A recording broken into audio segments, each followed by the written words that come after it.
Hello and welcome students, Gyanjyoti coaching সেন্টারের পক্ষ থেকে তোমাদের সকলকে আরও একবার স্বাগত।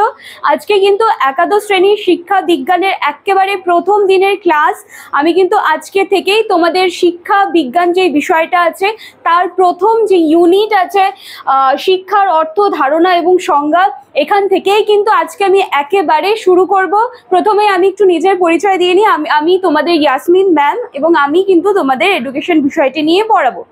আচ্ছা, টপিকে যাওয়ার আগে আমি একটু তোমাদের সাথে আলোচনা করে নিতে চাই। দেখো, তোমরা যারা সদ্য 10 থেকে 11-এ উঠেছো এবং তোমরা যদি আমাদের জ্ঞানজ্যোতি কোচিং সেন্টারের সাথে যুক্ত হতে চাও এবং তোমাদের জানা নেই, তাহলে তোমাদেরকে একটু বলে দিতে চাই যে আমাদের সাথে যুক্ত হতে গেলে তোমাদেরকে কি করতে হবে। দেখো, কর্নারে তোমরা এখানে দুটো নাম্বার দেখতে পাচ্ছ। এই নাম্বার দুটি হলো আমাদের জ্ঞানজ্যোতি কোচিং সেন্টারের অফিসিয়াল হেল্পলাইন নাম্বার। এই দুটি নাম্বারের মধ্যে যে কোনো একটি নাম্বারে কল করে কিন্তু তোমরা সরাসরি আমাদের সাথে যুক্ত হয়ে যেতে পারো। এছাড়া কোর্স ফি রিলেটেড তোমাদের আরো যা কিছু কোয়ারিজ আছে সমস্তটাই কিন্তু তোমরা এই দুটি নাম্বারের মধ্যে যে কোনো একটি নাম্বারে কল করে কিন্তু অনায়াসেই পেয়ে যাবে। আর কথা না বাড়িয়ে কিন্তু আজকে একদম প্রথম দিনের ক্লাস, আজকে টপিকটা আমি স্টার্ট করছি। দেখো, আমি এখানে একটু লেখার চেষ্টা করেছি, আশা করছি তোমরা ক্যামেরার ওপাশ থেকে সবকিছু ক্লিয়ার দেখতে পাচ্ছ। আজকে আমাদের যেহেতু প্রথম দিনের ক্লাস, এবং এখানে আমি লিখেছি ইউনিট 1 শিক্ষার অর্থ, ধারণা, লক্ষ্য, এবং ইউনিট 1 এর মধ্যে যেটা ক নাম্বার আছে বা যেটা এ নাম্বার আছে সেটা হলো শিক্ষার অর্থ, ধারণা এবং সংজ্ঞা। আজকে কিন্তু শিক্ষার অর্থ নিয়েই আমি আলোচনা করব, তো সেটার উপর ডিপেন্ড করেই আমার এত কিছু লেখা। দেখো, সবার প্রথমে আমাদেরকে জানতে হবে এই যে শিক্ষা, ঠিক আছে, এর উৎপত্তি কোথা থেকে হলো, এই সমস্তটাই কিন্তু তোমাদেরকে সবার প্রথমে জানতে হবে। তারপরে আমরা আস্তে আস্তে ধারণায় যাব, সংজ্ঞায় যাব। তাহলে দেখো যে শিক্ষা শব্দের যে ব্যুৎপত্তিগত অর্থ, শিক্ষা শব্দের যে ব্যুৎপত্তিগত অর্থ সেটা যদি আমি বলতে চাই, তাহলে কিন্তু সংস্কৃতের যে শিখ ধাতু আছে সেখান থেকে কিন্তু তার উৎপত্তি বলতে পারি। এবং এই শিখ যে কথাটা আছে তার অর্থ কি? বিদ্যা গ্রহণ, শিখন বা শেখা, ঠিক আছে। আচ্ছা চলো, শিখটা তো আমরা কমপ্লিট করলাম, বা শিখ ধাতুর থেকে এসেছে সেটা আমরা জানলাম।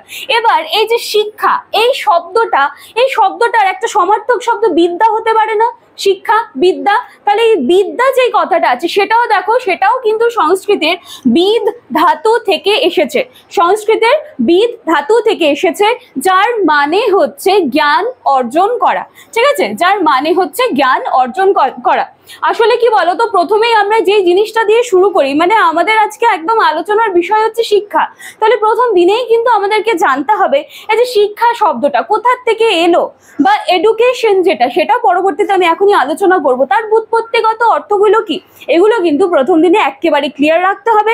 নেক্সট দিনের ক্লাসে কিন্তু আবার দেখবে যে এগুলোর উপর থেকে কিন্তু আমি এমসিকিউজ নিয়ে আসবো, কারণ তোমাদের এবছরে কিন্তু মানে এবছরে তোমাদের নতুন সিলেবাস অনুযায়ী কিন্তু এমসিকিউজ এর উপরে বিশেষভাবে জোর দেওয়ার কথা বলা হয়েছে।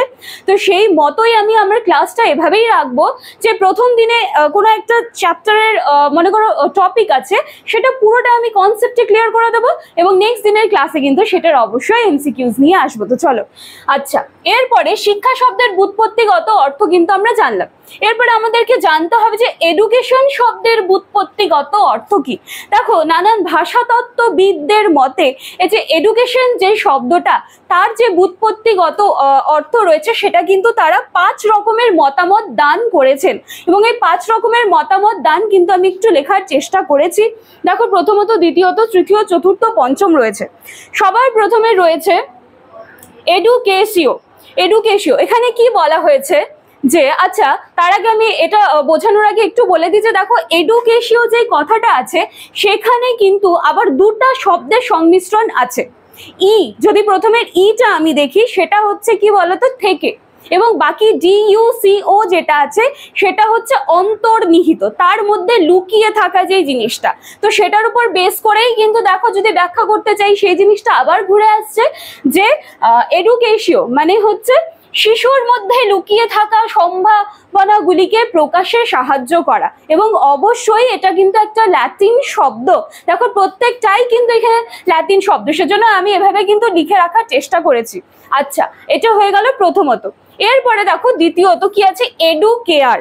হ্যাঁ, এডুকেয়ার, এখানে কি বলা আছে, প্রতিপালনের মাধ্যমে শিক্ষার্থীদের মধ্যে সুপ্ত সম্ভাবনাগুলিকে জাগ্রত করা এবং সেগুলির কিন্তু সুন্দরভাবে পরিচর্যা করা। আচ্ছা, নাম্বার 3, তৃতীয়ত কি আছে? এডুসিআর, শিক্ষাবিদদের দ্বারা নির্দেশ দানের মাধ্যমে শিক্ষার্থীর সুপ্ত সম্ভাবনাকে প্রকাশ করা।